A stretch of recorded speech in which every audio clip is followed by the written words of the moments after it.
শুরু করতে চাই জনাব মাহবুব কামাল, আপনাকে দিয়ে শুরু করি। কেননা কেউ বলছে যে পরিস্থিতি আছে, আইনশৃঙ্খলার বর্তমান যে অবস্থা, সরকার বলছে যে ভালো নির্বাচন সম্ভব, আবার জামাত অন্যদিকে বলছে যে যে পরিস্থিতি এখন বিদ্যমান এই অবস্থায় কোনোভাবে একটি সুষ্ঠু নির্বাচন সম্ভব নয়। বিএনপি বলছে যে বর্তমান যে পরিস্থিতি আছে, সরকার যদি চেষ্টা করে, সরকারের যদি সদ ইচ্ছা থাকে, তাহলে অবশ্যই একটি ভালো নির্বাচন সম্ভব। আপনার কাছে কি মনে হয়? আমি কি প্রসঙ্গের বাইরে 2 মিনিট ব্যবহার করতে পারি? জি। সেটা হচ্ছে, প্রথমে একটু বলে নেই, সেটা হলো যে দেখেন, সরকারের সমালোচনা করলে অনেকের একটা অভ্যাস আছে ট্যাগ দিয়ে দেওয়া, স্বৈরাচারের দোষর। হ্যাঁ, এটা দেখতেছি, আমি করতেছি সরকারের সমালোচনা, কিন্তু বলতেছে যে স্বৈরাচারের। অদ্ভুত ব্যাপার। তো তাদেরকে বলি যে দেখেন, মানে এটা করেন না এই জন্য যে অলৌকিকভাবে যদি কখনো আওয়ামী লীগ ক্ষমতায় আসে, অলৌকিকভাবে বলতেছি, আপনারা পালাবেন। তখন ওই আওয়ামী লীগের যে প্রতিশোধ পরায়ণতার রাজনীতি, সেইটার বিরুদ্ধে আমরাই দাঁড়াবো। সুতরাং ট্যাগ দিয়ে না, আমাদের বাঁচায় রাখেন। হ্যাঁ, তখন আপনারা পালাবেন, আমাদেরকে কথা বলতে হবে। মানে মনটা না খুব খারাপ হয়ে আছে ইন দ্য সেন্স, দেখেন, একদিকে এআই মানে আর্টিফিশিয়াল ইন্টেলিজেন্স মানুষের উদ্ভাবনী ক্ষমতা বাধা দিচ্ছে, মানুষের অনুসন্ধিৎসার যে হ্যাবিট সেইটা নষ্ট করে দিচ্ছে। অন্যদিকে আমাদের সোসাইটিটা একটা চেঞ্জ হয়ে যাচ্ছে। হ্যাঁ, এটা মনটা খুবই খারাপ হয়ে যাচ্ছে।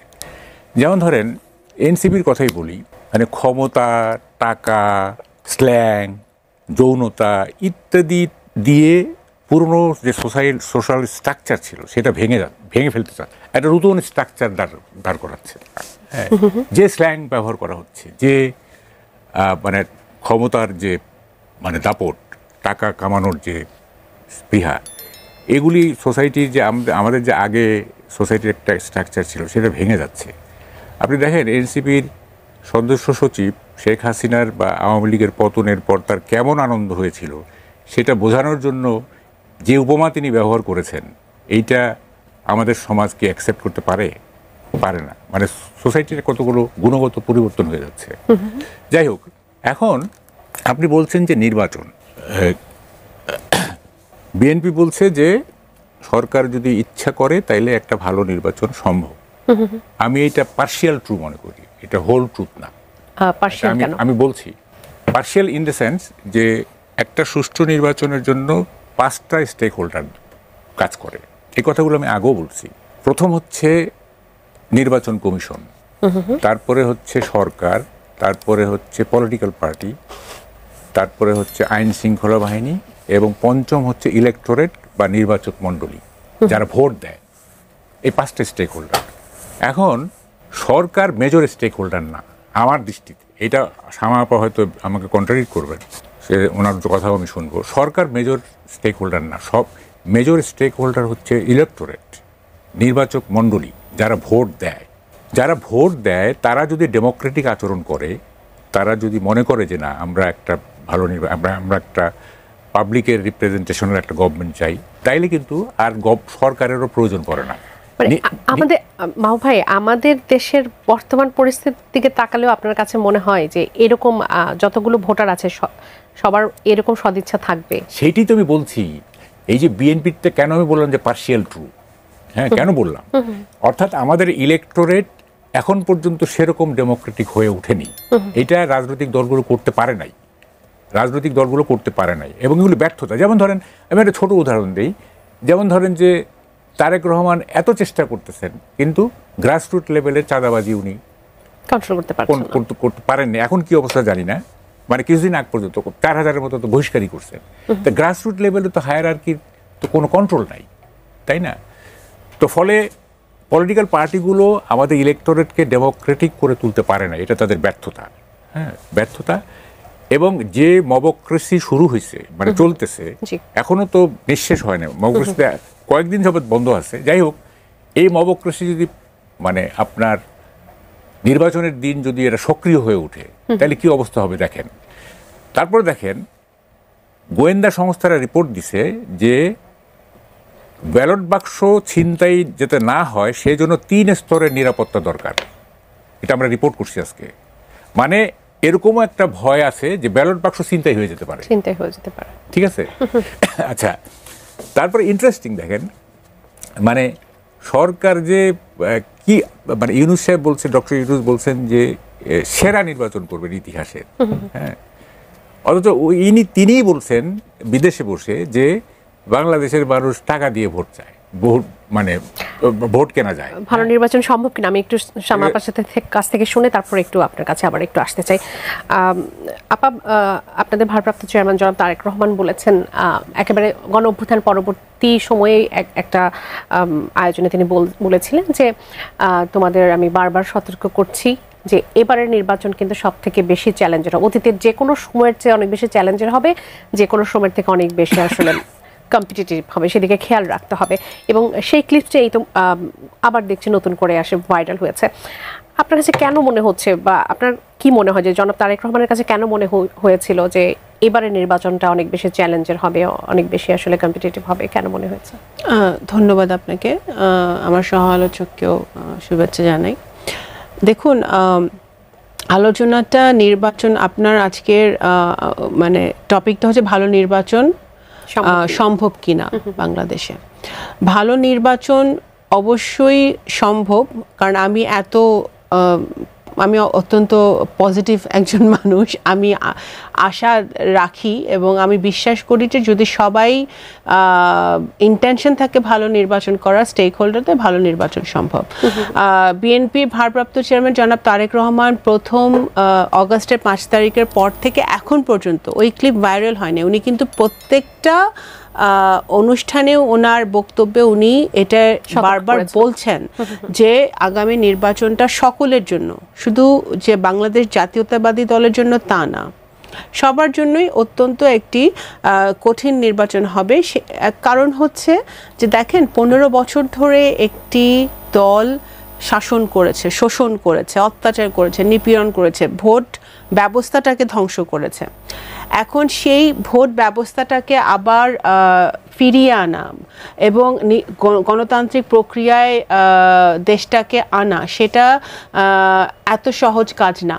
ইন্টারিম গভর্নমেন্ট ইউনূস সাহেব চেষ্টা করছেন, নির্বাচন কমিশনেরও আমি দেখছি যে ওনাদের আন্তরিকতার কোনো অভাব নাই। ওনারা আজকেও বৈঠক করেছেন, বিভিন্ন রুলস অ্যান্ড রেগুলেশনসের কথা ওনারা বলছেন।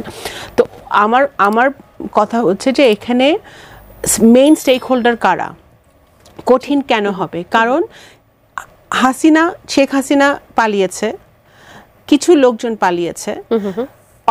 5 তারিখের পূর্বে, অগাস্টের 5 তারিখের পূর্বের 2 সপ্তাহ 2024-এ যারা খুব প্রমিনেন্ট ছিল মিডিয়াতে আওয়ামী লীগের, তারা কয়জন ধরা পড়েছে? পলক বা কয়েকজন ছাড়া বেশিরভাগই তো পালিয়ে গেছে। পরিবারের একজনও ধরা পড়ে নাই ওনাদের। আচ্ছা, যারা 2018 সালে নিশিরাতে নির্বাচন করেছিল, অ্যাডমিনিস্ট্রেশনের কয়জন ধরা পড়েছে? নির্বাচন কমিশনারকে রিসেন্টলি ধরা হয়েছে। তারপরে আমিডামি নির্বাচন যেটা হলো 2024-এর জানুয়ারিতে, সেই নির্বাচন যারা পরিচালনা করেছে আওয়ামী লীগের হয়ে মাঠে, তাদের কয়জনকে ধরা হয়েছে? এবং আওয়ামী লীগের যারা দোসর শব্দটা ব্যবহার করা হচ্ছে এখন, দোসর মানে যে আওয়ামী লীগের বেনিফিশিয়ারি যারা শেখ হাসিনার অর্ডারে বা তাদের নেতাদের অর্ডারে বিভিন্ন কুকর্ম দুষ্কর্ম করেছে, যারা নৌকায় সিল মেরেছে অন্যায়ভাবে, তারা তো এখনো বিভিন্ন এলাকায় বিরাজমান। তারা তো চলাফেরা করে, তারা তো পালাইছে, সবাই তো পালাইতে পারে নাই, পালানো সম্ভবও না। তারা আমাদের মাঝে ঘোরাফেরা করছে। ষড়যন্ত্রটা ওখানেই। এই যে একটা রিপোর্ট উনি করেছেন ওনাদের পত্রিকা যে 3 স্তরের নিরাপত্তা লাগবে, কেন? কারণ ষড়যন্ত্র হতে পারে। এই নির্বাচনটা যাতে সুষ্ঠু না হয়, ফেয়ার না হয় এবং নির্বাচনটা যাতে প্রশ্নবিদ্ধ হয়, নির্বাচনের আগে এবং নির্বাচনের পরে এবং নির্বাচনের দিন অত্যন্ত সতর্কতার সাথে প্রত্যেকটা রাজনৈতিক দল থাকতে হবে। ওয়ান স্টেক হোল্ডার, প্রধান স্টেক হোল্ডার ভোটাররা, আমাদের দেশের ভোটাররা, নারী ভোটাররা। আমি বিশেষ করে বলবো, যেহেতু আমি একজন নারী কর্মী, আমাদের দেশের জনসংখ্যায় নারীও বেশি, ভোটারও নারীর সংখ্যা বেশি। নারী ভোটাররা অত্যন্ত কনসিয়াস, অত্যন্ত তারা কনসিয়াস, তারা সজাগ ভোটাররা। এবং আমাদের ডেমোগ্রাফিক্স চেঞ্জ হয়ে গেছে। আমাদের এখন ইয়াং ভোটার্স অনেক, ইউথ ভোটার্স অনেক। এবং Bangladesh is one of the country এই রিজনে যাদের সবচেয়ে বেশি ইউথ ভোট আছে। এবং সেই দিক থেকে আমার মনে হয় যে ভোটাররা অত্যন্ত কনসিয়াস, কারণ ভোটাররা মুখিয়ে আছে একটি সুষ্ঠু ভোটে, তারা যাকে ইচ্ছা তাকে ব্যালটে সিল মারবে। হ্যাঁ, এই জন্য ভোটারদের দিক থেকে কোনো সমস্যা নাই। রাজনৈতিক দলগুলোরও ওয়াচডগের ভূমিকা পালন করতে হবে, সজাগ দৃষ্টি রাখতে হবে যাতে কোনোভাবেই যারা অংশগ্রহণ করবে নির্বাচনে, কোনোভাবেই যাতে নির্বাচন কে ক্ষতিগ্রস্ত করার, ব্যাহত করার কোনো অ্যাটেম্প্ট, কোনো দূরভিসন্ধি কারো না থাকে বা কেউ নিতে না পারে। এবং অবশ্যই নির্বাচন কমিশন এবং ইন্টারিম সরকারের তো দায়িত্ব আছেই, কারণ মাঠে যারা থাকবে প্রশাসন, সে প্রশাসনকে ইকুইপড হতে হবে, তাদের সেই রকম আপনার অভিজ্ঞতা থাকতে হবে এবং একটি সুষ্ঠু নির্বাচন পরিচালনা করার মতো দক্ষতা থাকতে হবে। এবং এটাই কিন্তু আমরা যেটা বিএনপি 2009 সাল থেকে, যখন থেকে হাসিনা ক্ষমতা এসছে 25 সাল পর্যন্ত, বিএনপি কিন্তু একটা কথাই বলে আসছে যে ভোটাধিকার চাই, ভোটাধিকার চাই, ভোটাধিকার চাই। সেই ক্ষেত্রে আমরা লেভেল প্লেইং ফিল্ড চাই, যেই দলেরই হোক ক্যান্ডিডেট, লেভেল প্লেইং ফিল্ড হবে, সবাই স্বাধীনভাবে নির্বাচনী প্রচারণা চালাবে এবং ভোটাররা যাকে ভোট দিয়ে নির্বাচিত করবে সুষ্ঠু ভোটের মাধ্যমে সেই জয়ী ঘোষিত। আপনি লেভেল প্লেইং ফিল্ডের কথা যখন বলছেন তখন আসলে একটা প্রশ্ন চলে আসে, জামাতের ডক্টর মাসুদ বলছিলেন যে লেভেল প্লেইং ফিল্ড ছাড়া নির্বাচন হতেই দিব না, এমন একটা কথা তিনি বলেছেন। এবং তিনি মোটামুটি ব্যাখ্যা করে যেটি বলছিলেন যে লেভেল প্লেইং ফিল্ড হবার মতো পরিস্থিতি এখন নেই বা এই নির্বাচনের সামনে নেই। সেটি নিয়ে আপনি কি ভাবছেন বা কি বলতে চাইবেন সেটি নিশ্চয়ই জানবো। আমি একটু মাহবুব ভাই আপনার কাছে একটু আসি। আপা যেটি বলছিলেন যে ইয়াং জেনারেশনের যারা আছে, নতুন ভোটার যারা আছে, তারা আসলে ভোট দেবার জন্য মুখিয়ে আছে। সদিচ্ছার কথা যদি বলি, সেটা অবশ্যই আছে এবং নানা ধরনের ব্যবস্থাও নেওয়া হচ্ছে তাদের জন্য। আমি একটু বলি, আমার প্রশ্নটি শেষ করে নেই ভাইয়া। সেটা হচ্ছে যে আলাদা বুথের ব্যবস্থা করা হচ্ছে, সেটিকে আসলে আপনি কিভাবে দেখছেন যে তাদের জন্য আলাদা বুথের ব্যবস্থার দরকার আছে কিনা, সেই সাথে না ভোটকে আবারও ফেরানো হচ্ছে, সেটিকে কিভাবে? না ভোটটা এটা খুবই ভালো ডিসিশন। না, আমি যেটা বলতে চাচ্ছি সেটা হচ্ছে, মানে শামাপা যে কথাগুলি বললেন এগুলি theoretically sounds very nice, theoretically, কিন্তু প্র্যাকটিক্যাল অবস্থাটা কি সেইটা থিওরিটিক্যাল যে আশাবাদ সেইটার সাথে কন্ট্রাডিক্ট করে কিনা সেটা দেখতে হবে। তার কথাগুলো সাউন্ডস ভেরি নাইস। আপনার কাছে কোনোটা কি মনে হয়েছে? আমি বলছি, দেখেন, যেমন ধরেন যে ইসির কথা বলেন, ইসির সদিচ্ছা সব ঠিক আছে, ইসি যেভাবে প্ল্যান করতেছে না, আমার মনে পড়ে 2018 সালের নির্বাচনের আগে এবং 2024 সালের নির্বাচনের আগে ইলেকশন কমিশনার অনেকে স্টেক হোল্ডারের সাথে বসছিলেন, মিডিয়ার সাথে বসছিলেন, সেখানে আমিও ছিলাম। তো আমরা যে সমস্ত সাজেশন দিচ্ছিলাম 18 সালে, যে সমস্ত কথা বলছিলাম আমরা যে এইভাবে করলে একটা ফেয়ার ইলেকশন হইতে পারে, তারা থিওরিটিক্যালি অ্যাগ্রি করছেন, কিন্তু none of the suggestions were obeyed, কোনো সাজেশনই তারা মানে নাই। তাইলে ওই যে আমরা আলোচনা করলাম সেটার কি হলো? এক। 2 নম্বর হলো, দেখেন 2018 সালের নির্বাচনে বিএনপি সহ সবাই কামাল হোসেনের নেতৃত্বে একটা আশাবাদ তৈরি হয়েছিল না? আশাবাদ তো তৈরি হয়েছিল একটা, তাই না? কেউ তো বুঝে নাই যে দিনের ভোট রাতে হবে, কেউ তো বুঝছিল। একটা আশাবাদ নিয়ে সবাই ইলেকশন পার্টিসিপেট করছে ইত্যাদি। Theoretically it was very nice, sounded very nice, কিন্তু প্র্যাকটিক্যালি কি দেখলাম? বিএনপি মাত্র 6টা সিট পাইল, তাই না? তো ফলে মানে বাংলাদেশে মানে একটা জিনিসকে থিওরিটিক্যালি বোঝা আর একটা প্র্যাকটিক্যালি কি অবস্থা বিরাজ করছে, এই দুটো কনফ্লিক্টিং। এটা মানে সহজে আশাবাদী হওয়া খুব কঠিন। দেখেন, মানে ইলেকশন ফেব্রুয়ারিতে হবে কি না এইটাই তো এখন কোশ্চেনের মুখে পড়ছে। আমি বলি, ব্যাখ্যা করতে, সেটা হচ্ছে যে এই যে জামাত, তারা পিআর সিস্টেমের কথা বলতেছে না, এবং তারা বলতেছে যে পিআর সিস্টেম না হলে তারা আন্দোলন করবে, এই করবে, সেই করবে। 1। 2 নম্বর, ওই দিক দিয়ে এনসিপি তাদের 24 দফার মধ্যে কতগুলি আনছে, যে সেকেন্ড রিপাবলিক, তো নতুন সংবিধান, তো গণপরিষদ নির্বাচন আগে ইত্যাদি। এগুলি আছে, এগুলি কিন্তু মানে এনসিপিটা এখনো সুপ্ত অবস্থায় আছে, আর এটা তো অলরেডি ফুটে গেছে, মানে জামাতেরটা, যে তারা বলেই দিছে যে তারা আন্দোলন করবে। তো এইগুলি যদি মাথাচাড়া দিয়ে উঠে, হ্যাঁ, বিআর সিস্টেমের পক্ষে যদি জামাত এবং তাদের কিছু কিংবা ধর্মভিত্তিক কিছু এলাই যদি তারা মাঠে নেমে যায়, হ্যাঁ, যে না আমরা এইভাবে করবো না, তাহলে একটা সিচুয়েশন, গ্রেভ সিচুয়েশন হয়ে যাবে। এটার সাথে যদি এনসিপি যুক্ত হয়, তাই না?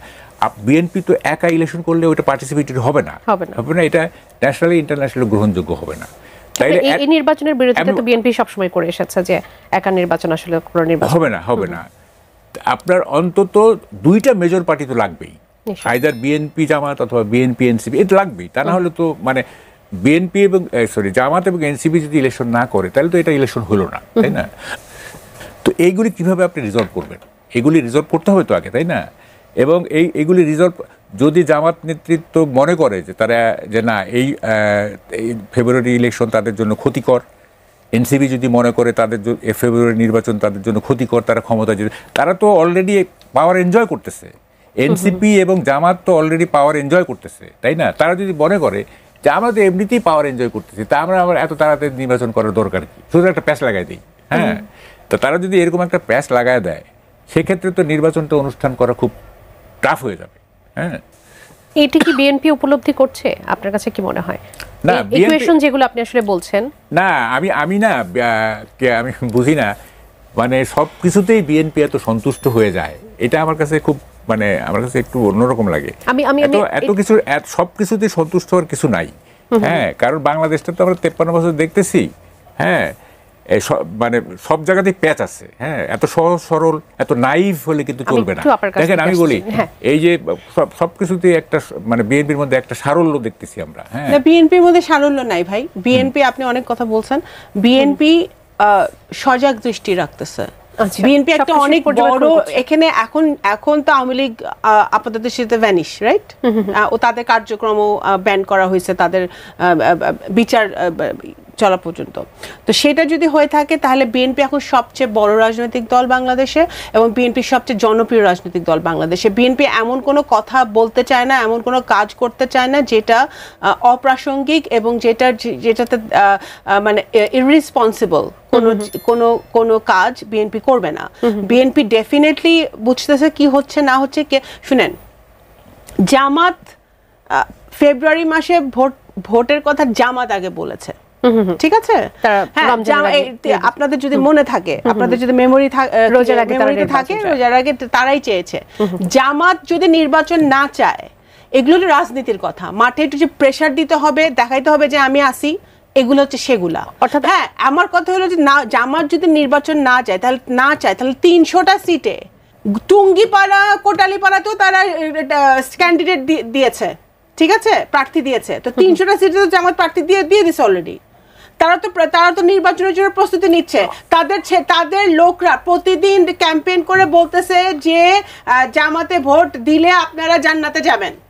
এই ব্ল্যাকমেইলিং শুরু করতেছে তারা, মানে তাদের মতো করে তারা করছে। ভেতরে ঠিকই তারা নির্বাচনের প্রস্তুতি নিচ্ছে, ভেতরে না, তারা ওপেনলি তারা বলতেছে এটা তারা জনগণের কাছে যাচ্ছে। এবং পিআর নিয়ে যেটি বলছে, প্রতিদিন তারা পিআর নিয়ে যে হুমকি ধামকির কথা বলছে, পিআর না হলে নির্বাচনে যাবে না, এগুলা হচ্ছে পলিটিক্যাল রিটরিক। এগুলা রাজনৈতিক দলের বলতে হয়, প্রেশার রাখতে হয়, এগুলা রাখছে। পিআর সিস্টেম আমরা অফকোর্স লোয়ার হাউসে, লোয়ার হাউসে পিআর সিস্টেম, এটার কোনো বর্তমান প্রেক্ষাপটে, রাজনৈতিক প্রেক্ষাপটে এই সিস্টেম বাংলাদেশের রাজনীতিতে চলে না। হ্যাঁ, চলে না। বিকজ হ্যাঁ, অফকোর্স আমরা এগ্রি করি যে সংসদ সদস্যে পলিসি মেক করবে, ল মেকার হবে, তারা দেশের জন্য আইন প্রণয়ন করবে যেটা দেশের জনগণের কাজে লাগবে। কিন্তু আমাদের দেশের কালচারে, রাজনৈতিক কালচারে আমাদের দেশের ভোটাররা বা জনগণ তারা তাদের এলাকার একজন প্রতিনিধি চায়, ঠিক আছে? সেই এলাকার প্রতিনিধি পার্লামেন্ট মেম্বার হবে, তারপরে উপজেলা চেয়ারম্যান হবে, ইউনিয়ন চেয়ারম্যানও তাদের এলাকার প্রতিনিধি। সো আমাদের একদিকে যেমন লোকাল গভর্নমেন্টকে শক্তিশালী করতে হবে, স্ট্রেংথেন করতে হবে, একই সাথে আমাদের একটি শক্তিশালী সংসদ প্রয়োজন। দুটোই আমাদের প্রয়োজন। কিন্তু এই মুহূর্তে পিআর সিস্টেমে আমাদের দেশের ভোটাররাও কমফোর্টেবল না, ইউজ টু না, এবং রাজনৈতিক দলগুলো তো নাই, ঠিক আছে? এখন তারা করছে, তারা একটু মানে এটা আমি মনে করি তাদের দিক থেকে একটা স্ট্র্যাটেজি। আচ্ছা, কিন্তু যদি সেটা হতো তাহলে তারা 300টা সিটে, যেই দল পিআর সিস্টেম নিয়ে চিল্লাচিল্লি করে, তারা 300 সিটের প্রার্থী দিবে কেন? তারা পিআর সিস্টেমে যাবে যে আমার আগে পিআর সিস্টেম হোক, তারপরে আমি প্রার্থী দিব। ঠিক আছে, এটা সিম্পল ব্যাপার। নাকি তারা কোনোটাই হাতছাড়া করতে চাচ্ছে না? 300 সিটে তারা তাদের প্রার্থীও ঠিক করে রাখছে, অন্যদিকে পিআরের জন্য প্রেসার দেওয়া, লেভেল প্লেইং ফিল্ড না হলে আমরা নির্বাচন হতে দিব না। লেভেল প্লেইং 2018 সালে জামাত কেমনে নির্বাচন করছিল, বিএনপি থেকে নির্বাচন করছিল, ধান রেজিস নিয়ে নির্বাচন করছিল। তো তখন আমি তো একটা জামাতের প্রার্থীকেও দেখি নাই বাইরে মাইর খেতে, আমরা মাইর খেয়েছি। জামাতে কয়টা প্রার্থী তখন মাইর খেয়েছিল 2018 সালে? আমার কথা হলো যে তখন লেভেল প্লেইং ফিল্ডটা আমরা চাই, জামাতও চায়, সবাই চায়। তো লেভেল প্লেইং ফিল্ড না হওয়ার কি আছে? না হওয়ার কি আছে? লেভেল প্লেইং ফিল্ড না হওয়ার কি আছে? এখানে যদি আমরা তো এই 17 বছরের দুঃশাসনের প্রধান ভিকটিম হচ্ছে বিএনপি। কারণ আমরা দেখেছি শিবির ছাত্রলীগে জয়েন করে ছাত্রলীগ হয়ে নিজেদেরকে বাঁচিয়েছে, তারা হামলা মামলা থেকে বেঁচেছে। কিন্তু বিএনপি, ছাত্রদল, যুবদল, বিএনপি সকল অঙ্গ সংগঠন তো অ্যাজ জাতীয়তাবাদী দল আমরা ফেস করেছি প্রত্যেকটা জিনিস, এবং আমরা একইভাবে খুন-গুমের শিকার হয়েছি। তো সুতরাং এখন যেরকম শিবির যদি ছাত্রলীগের হয়ে থাকতে পারে, এখন তো লীগও শিবিরে থাকতে পারে, সেই প্রশ্নটি আসলে থেকেই যায়। মানে এই প্রশ্ন তো আমাদের মধ্যে থাকতেই পারে। মাহবুব ভাই, আপনার কাছে একটি প্রশ্ন ছিল যে আসলে এই যে না ভোট ফিরলো, তরুণদের জন্য ভোটের আলাদা বুথের ব্যবস্থা, সেটা নিয়ে আপনি কথা বলেছেন। না ভোট ফিরলো, এই না ভোট আসলে কতটা গুরুত্বপূর্ণ ভূমিকা রাখতে পারে এবারে নির্বাচনে, সেটা নিয়ে একটু শুনবো। তারপরে একটি জরিপ আছে আমার কাছে, সেই জরিপটা নিয়েও একটু কথা বলতে চাইবো। না ভোট, হ্যাঁ, এটা ইলেকশন কমিশনের সিদ্ধান্তটা খুবই পজিটিভ। আসলে ইলেকশন কমিশন যেভাবে মানে পজিটিভ অ্যাক্ট করতেছে, এটা মানে হয় কি, খুব বেশি ভালো মানুষই হইলে না একটু সন্দেহ জাগে আর কি। যাই হোক, আমরা আশা করব যে এই কন্টিনিউটি থাকবে। না ভোটটা খুবই একটা মানে ওয়াইজ ডিসিশন আমি বলবো অনেকগুলো পয়েন্টে। যেমন ধরেন, একটা হলো যে ধরেন একটা কনস্টিটিউয়েন্সিতে যেহেতু এটা পিআর না, এটা ক্যান্ডিডেট থাকবে। ক্যান্ডিডেট থাকলে ধরেন 3 জন ক্যান্ডিডেট আছে, 3 জনই একজন ভোটারের দৃষ্টিতে ইকুয়ালি ব্যাড, ঠিক আছে, মনে হলো তার কাছে, তাইলে তো সে দিবে না, না ভোট দিয়ে আসলো, তাহলে তার ইচ্ছার রিফ্লেকশনটা হইলো ভোটের মাধ্যমে। 2 নম্বর হচ্ছে, আমাদের দেশে ভোটারদের একটা সাইকোলজি আছে, সেটা হচ্ছে ভোট পচাবো না। সেটা হচ্ছে যেমন ধরেন, আমি যাকে পছন্দ করি তার জেতার সম্ভাবনা নাই, তখন হয় কি যে বাকি 2 জন যে মানে লেস ব্যাড যে আর কি, তাকে মানে ভোট দিয়ে দিচ্ছে, হ্যাঁ, মানে তার দৃষ্টিতে যে সব কম খারাপ। হ্যাঁ, যেহেতু তার যেমন বামপন্থীদের ভোট এত কম হয় কেন? বামপন্থীদের ভোট এত কম হয় এই কারণে যে যারা বামপন্থী ওয়ার্কার বা সমর্থক, তারা মনে করে আর আমাদের তো জিততে পারবে না, 2-4 হাজার ভোট পেয়ে লাভটা কি? বরং আওয়ামী লীগ এবং বিএনপির মধ্যে যে ক্যান্ডিডেট তাদের কাছে বেশি অ্যাকসেপ্টেবল মনে হবে তাকে দিয়ে আসে। হ্যাঁ, তো ফলে এখানে এই যে ভোট পচানোর যে কালচার, সেইটা থেকে মুক্ত হবে ভোটাররা। সে নো ভোট দিয়ে দিল, না ভোট দিয়ে দিল, ঠিক আছে, এটা একটা। তবে এটা একটা সমস্যা আছে। সমস্যাটা হলো কি, ধরেন টোটাল কাস্ট ভোটের 51% ভোট পড়লো না ভোট, সেক্ষেত্রে কি হবে? তাহলে তো এটা রুল অফ মাইনরিটি হবে। টোটাল কাস্ট ভোটের 51% যদি নো ভোট হয়, মানে ন্যূনতম আর কি, তাইলে যে গভর্নমেন্টটা ফর্ম হবে সেটা তো রুল অফ মাইনরিটি হবে। যেমন ধরেন ইউরোপের কয়েকটা দেশে আছে, কয়েকটা 2-1টা বোধ হয়, জার্মানিতে তো আছেই। যেমন ধরেন যে প্রেসিডেন্ট ইলেকশন না, ফ্রান্সেও আছে, সেটা হলো যে কোনো ক্যান্ডিডেট যদি 51% ভোট না পায়, তাইলে মানে প্রথম 2 জন যে কম্পিটিটর, যে ফার্স্ট হয়েছে এবং সেকেন্ড হয়েছে, তাদের মধ্যে আবার ভোট হয়। তা আবার ভোট হলে তো একজন 51% পাবেই, তাই না? দেখা গেল 3 জন ক্যান্ডিডেট, 3 জনের মধ্যে কেউই 50+ পেল না। হ্যাঁ, তখন ওই ইলেকশন আর ওই রেজাল্টটার হবে, মানে টাকার প্রেসিডেন্ট ঘোষণা করা হবে না। তখন প্রথম 2 জনের আবার হবে। সেক্ষেত্রে ইনভেরিয়েবলি আপনার একজন না একজন 51% ভাবে, তাহলে এটা রুল অফ মেজরিটি হয়ে গেল। এখন যদি যে প্রবলেমটা হবে যে নো ভোট যদি 51% হয়ে যায়, কথার কথা আর কি, তাইলে এইটা কি হবে? তখন সেক্ষেত্রে কি হবে? এটা কিন্তু একটা প্রশ্ন থেকে যাবে। হ্যাঁ, অবশ্য ওয়েস্টমিনিস্টারে তো আপনার মানে 1 ভোট পাইলো, আমি 1 ভোট পাইলাম, আর প্রতিদ্বন্দ্বী কোনো ভোট পাইলো না, আমি এমপি। আমি একটু জরিপটা একটু আপাকে দিয়ে শুরু করতে চাই, শ্যামা আপার কাছ থেকে জরিপটা নিয়ে তারপর আপনার কাছে একটু আসি।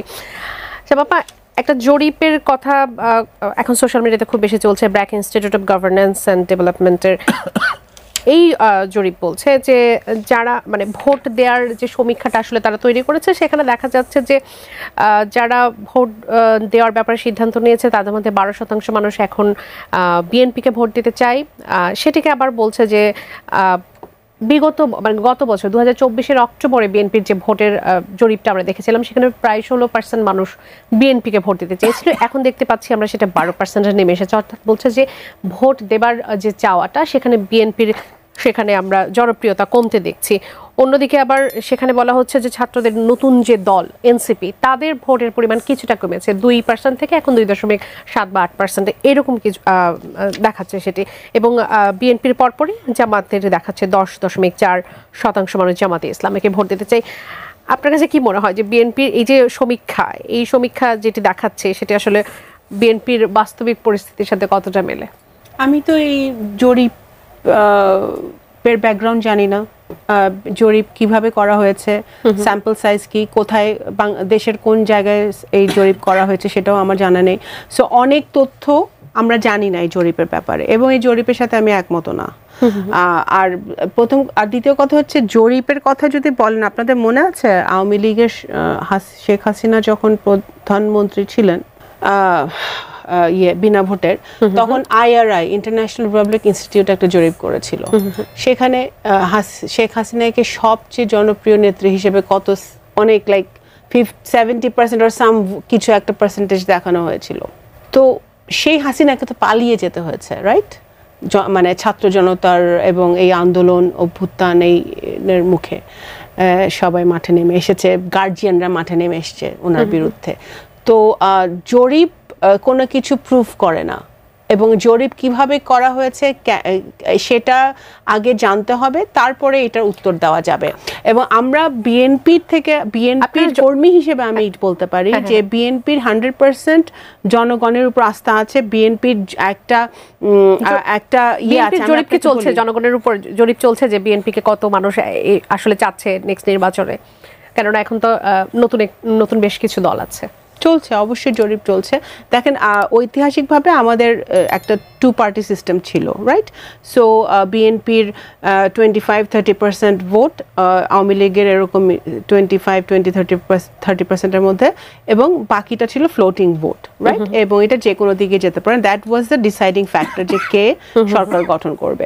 তো এখন যেহেতু অন্য একটা সমীকরণ হয়েছে, দেশের ডেমোগ্রাফিক চেঞ্জ হয়েছে, 18 সালের ডেমোগ্রাফিক আর এখন এক না, ইভেন তার আগের চেয়ে এখন এক না।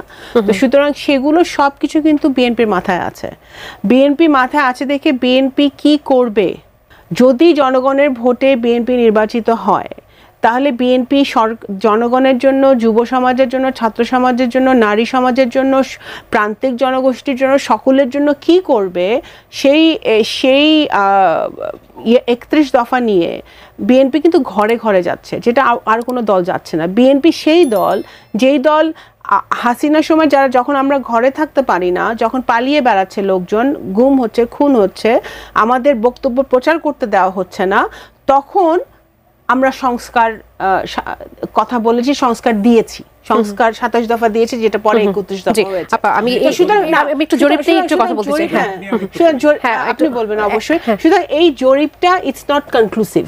এই জরিপের উপর নির্ভর করে কোনো ডিসিশন কেউ নিতে পারবে না। আমি মাহবুব ভাই আপনার কাছে একটু জানি যে আওয়ামী লীগের কথাটা আমি বলতে ভুলে গেছি, 7.3% এখানে আওয়ামী লীগেরও ভোট ধরা হয়েছে। বলছি আমি, প্রথম কথা হচ্ছে not only in our country, even in England and America, জরিপ আপনার এইটার ক্রেডিবিলিটি নাই। আমি একটা উদাহরণ দিয়ে বলি, যেমন ধরেন যে ট্রাম্পের সাথে হিলারির যখন ইলেকশন হয়, তখন all the surveys said that Hillary was going to win over, ঠিক আছে? I was alone in Bangladesh, আমার associated to predict that Trump will come out. আমি বলছিলাম আমার বন্ধুদের, যেমন ধরেন 91 ইলেকশনে সব জরিপে আওয়ামী লীগ 200-220 এরকম, কিন্তু সাইলেন্ট ভোটে বিএনপি হয়ে গেল, জিতে গেল, তাই না? তো ইংল্যান্ড আমেরিকা গ্যালাপ পোল যেটা আর কি, এগুলোর কোনো নাই, কি বলে যে ক্রেডিবিলিটি নাই। এবং জরিপ যারা করে অনেক ক্ষেত্রে তারা প্রি অকুপাইড থাকে। জামাপা বলছিল যে বিএনপি একমাত্র দল যারা জনগণের দোরগোড়ায় যাচ্ছে, তারা তাদের দফাগুলো নিয়ে যাচ্ছে, সেখানে আমরা কিন্তু নতুন দলকেও দেখেছি গোটা বাংলাদেশ চষে বেড়াতে। আপনার কাছে কি মনে হয় সেটি একটি ভিন্ন? না আমরা তো জরিপ নিয়ে কথা বলছি, ভিন্ন দল তো চষে বেড়াতেই হবে, ভিন্ন প্রসঙ্গ। আমার কথাটা হচ্ছে জরিপের উপরে আস্থা রাখা যায় না। জরিপ অনেক ক্ষেত্রে জরিপ যারা করে তারা প্রি অকুপাইড থাকে, হ্যাঁ, এবং তারা মেথোডোলজিতে ওইভাবে ঠিক করে যে এই মেথোডোলজি করলে তাদের পারপাসটা সার্ভ হবে, এটা তারা ওইভাবে ঠিক করে। অনেকগুলো তো আছে না, র্যান্ডম স্যাম্পলিং, তারপর টিপিক্যাল স্যাম্পলিং, নানা রকমই আছে তো, তাই না? ফলে এইটা কিভাবে করছে সেটা আমরা দেখতো না। এইটা গেল একটা। এবং বাংলাদেশে বহু ক্ষেত্রেই জরিপের ফল মানে বাস্তবে তার প্রভাব আমরা দেখি না। জি জামাপা, একেবারে ছোট্ট করে জানতে চাই যে নির্বাচনে অনেক কিছুই ঘটতে পারে, সেটি আপনাদের নেতার মুখ থেকেও আমরা শুনছি নানাভাবে, সেটার জন্য বিএনপি আসলে কতটুকু প্রস্তুত আপনারা সেই পরিস্থিতি সামাল দেওয়ার জন্য? দেখুন, আমরা তো একটি সুষ্ঠু নির্বাচনের লক্ষ্যে আগাচ্ছি এবং সারা দেশে আমাদের নেতাকর্মীরা যাতে সজাগ থাকে সেই নির্দেশনা দেওয়া হচ্ছে এবং আমাদের যারা সম্ভাব্য প্রার্থীরা আছে তারাও তাদের মতো করে বিভিন্ন কনস্টিটিউয়েন্সিতে কাজ করছে, জনগণের পাশে আছে। আমাদের একটাই নির্দেশনা আমাদের জনাব তারেক রহমান সাহেবের দেশনেত্রী বেগম খালেদা জিয়ার, যে জনগণের পাশে থাকতে হবে, জনগণের জন্য থাকতে হবে এবং এটাই সবচেয়ে বড় ব্যাপার। 31 দফা নিয়ে ঘরে ঘরে যেতে হবে। কিন্তু আমি যেটা আরেকটা কথা যেটা বলতে চাচ্ছি যে হ্যাঁ, অবশ্যই ষড়যন্ত্র তো চলবেই। নির্বাচন যাতে না হয় বা নির্বাচন যাতে বিলম্ব হয় সেই ষড়যন্ত্র চলমান আছে, সেটা তো আমরা বুঝতে পারছি। কিন্তু সেই ষড়যন্ত্র, এই যে আইন শৃঙ্খলার অবনতি হওয়া, বিভিন্ন জায়গায় মবক্রেসির কথা ভাই বললেন, এইগুলো তো দুর্বল একটা এই সরকারটাকে যেভাবে এই ইন্টারিম সরকারকে যেমন দুর্বলতা প্রকাশ পাচ্ছে তাদের, সেরকম মাঠে আমাদের প্রশাসন এত শক্তিশালী অবস্থায় নাই সেটাও প্রকাশ পাচ্ছে। তো সুতরাং এই দিকেও আমার মনে হয় বর্তমান সরকারকে নির্বাচন পর্যন্ত অত্যন্ত সজাগ দৃষ্টি রাখতে হবে, যাতে এবং আমাদের সবারই একটা ঐক্যের প্রয়োজন। ওই জায়গায় ফ্যাসিবাদী যে ঐক্যটা ছিল গত বছর, সে ঐক্যটা আমাদের, হ্যাঁ আমাদের ভিন্ন মত থাকতে পারে, আমাদের সংস্কার কমিশনে আমাদের ভিন্ন মত থাকতে পারে, সবকিছুতে আমাদের একমত হতে হবে এমন কোনো কথাও নেই, কিন্তু আমাদের ওই যে একটা গণতন্ত্রের পথ চলার জন্য যে ঐক্যটা আমাদের ছিল, সেই ঐক্যটা আমাদের সবগুলো রাজনৈতিক দলের মধ্যে থাকতে বলে মনে করছেন। অসংখ্য ধন্যবাদ। মাহবুব ভাই, আপনি একেবারে শেষ অংশে আছেন। প্রথম কথা হচ্ছে আমি টেম্পোরারি কিছু দেখতে চাই না, আমি একটু লং টার্মে দেখতে চাই। সেটা হলো যে নির্বাচনটি তো শেষ কথা না, নির্বাচন হলো ধরেন দিয়ে, কিন্তু পলিটিক্যাল কালচার রিগেইন করা ছাড়া আমরা পার্মানেন্ট পিস কখনো পাবো না। 2 নম্বর কথা, এই খুশি হওয়ার কিছু নাই। নির্বাচন হয়ে বিএনপি জিতলো, খুশি হওয়ার কিছু নাই, কারণ বিএনপিকে তো রুল করতে হবে, তাই না? যে সিচুয়েশন প্রিভেইল করতে যদি কন্টিনিউ করে, রুলই করতে পারবে না। 2 নম্বর হচ্ছে যে বিএনপি যদি ক্ষমতায় আসে, সবচেয়ে বড় যে সমস্যা তারেক রহমানকে ফেস করতে হবে, অর্থনীতি ঠিক করা কোনো কঠিন কাজ না। আমাদের কৃষক আছে, শ্রমিক আছে, তারপরে রেমিটেন্স যোদ্ধারা আছে, অর্থনীতি রিগেইন করা খুব একটা কঠিন কিছু না। কিন্তু মূল্যবোধের যে অপক্ষয় হয়ে গেছে সোসাইটিতে, যে ভ্যালুসগুলো আমরা নষ্ট করে ফেলছি, হ্যাঁ, এগুলি কিভাবে রিগেইন করা যাবে, এইটা তারেক রহমানের জন্য এটা এক ব্যক্তির পক্ষে সম্ভব না। এটার একটা কালচারাল রেভলিউশন দরকার এবং সেইটা কিভাবে হবে, হ্যাঁ, এই মূল্যবোধ নিয়ে আমরা আগাইতে পারবো না।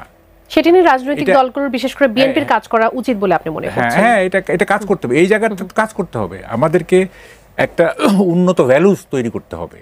হ্যাঁ, এই যে কথায় কথায় মানে ইয়ে করতেছি, মেরে করতেছি, হ্যাঁ, মানে বিনা কারণে একজনকে ইয়ে করতেছি, মানে ট্যাগ করে দিচ্ছি, হ্যাঁ, তারপরে মব করে পারপাস সার্ভ করতেছি, চাঁদাবাজি করতেছি, এগুলি থাকলে কি লাভ? বিএনপি জিতলো বা লাভটা কি? দেশের আসলে কোন পরিবর্তন? তখন বড় বিএনপি তখন আরো বেশি ক্ষতি হওয়ার আশঙ্কা থাকে। মানে ধরেন যে 6 মাস 1 বছরের পরে যদি বিএনপি রুল করতে না পারে, হ্যাঁ, তখন তো যে ক্ষতিটা হবে সেইটা রিগেইন করা কিন্তু আরো বেশি কঠিন হয়ে যাবে। পলাতক শেখ হাসিনা 1 বছর পরও মাটিতে নামলেন না, জনগণের মুখোমুখি হলেন না, তবে আক্রমণ চালিয়ে গেলেন ভার্চুয়ালি। প্রশ্ন উঠছে, এই কি জননেত্রীর দায়িত্বশীলতা? শেখ হাসিনার ভাষণে ছিল একগুচ্ছ হুমকি, পুরনো অভিযোগ আর বিরোধীদের দোষারোপ। কিন্তু প্রশ্ন হচ্ছে, নির্বাচন নিয়ে কোনো জবাব নেই, ডক্টর ইউনুস, সেনাবাহিনী, গণমাধ্যম সবাইকে এক হাত নিলেন, অথচ নিজের দলের ভেতরের দুর্নীতি নিয়ে একটাও কথা বললেন না। তিনি দাবি করলেন দেশ উন্নয়নের পথে, কিন্তু সেই উন্নয়ন কি শুধুই ভার্চুয়াল? যেখানে জনগণ নেই, গণতন্ত্র নেই, ভোট নেই, সেখানে কিসের উন্নয়ন? 1 বছর ধরে দেশের বাইরে থেকে ভার্চুয়াল বক্তৃতা দিলেও তিনি দেশে ফিরছেন না কেন? জনগণের সামনে দাঁড়াতে ভয় পাচ্ছেন কেন? আইন আদালতের মুখোমুখি না হয়ে কেবল হুমকি ধামকি দিলেই কি নেতৃত্ব প্রমাণিত হয়? এটাই কি সেই নেতৃত্ব যার উপর বাংলাদেশ ভরসা রাখবে? বাংলাদেশের ভবিষ্যৎ কি ভার্চুয়াল বক্তৃতায় বন্দী থাকবে, নাকি জনগণ এবার নিজেদের সিদ্ধান্ত নেবে মাঠে নেমে? আপনার মতে শেখ হাসিনার ভার্চুয়াল বক্তব্য কি বাস্তব রাজনৈতিক দায় এড়ানোর চেষ্টা, নাকি কৌশলগত পাল্টা আক্রমণ? তো আজকে এই পর্যন্তই, কিন্তু প্রশ্নগুলো এখানেই শেষ নয়। এই দেশ, এই রাজনীতি, এটা আমাদের সবার। আপনি, আমি, আমরা সবাই মিলে গড়ে তুলব সচেতনতার একটা মঞ্চ। আপনার ভাবনা, আপনার চিন্তা এবং আপনার মতামত আমাদের দরকার। তাই কমেন্টে লিখে জানান এই মুহূর্তে আপনি কি ভাবছেন এবং আপনি কোন দিকে তাকাচ্ছেন। রিপাবলিক অ্যান্ড পলিটিক্স কেবল খবর বা বক্তব্যের জায়গা নয়, এটা একটা ভিন্ন মতের প্ল্যাটফর্ম। এখানে প্রশ্ন করার সাহস আছে, সত্যের পেছনে ছুটে চলার স্পর্ধা আছে। চ্যানেলটি ভালো লাগলে অবশ্যই সাবস্ক্রাইব করে পাশে থাকুন, কারণ একটা ক্লিকেই হতে পারে হাজারো অন্ধকার ভেদ করে আলো খোঁজা শুরু। ফিরছি পরের পর্বে আরও খোলামেলা বিশ্লেষণ নিয়ে। সে পর্যন্ত সবাই ভালো থাকুন, সুস্থ থাকুন। আল্লাহ হাফেজ।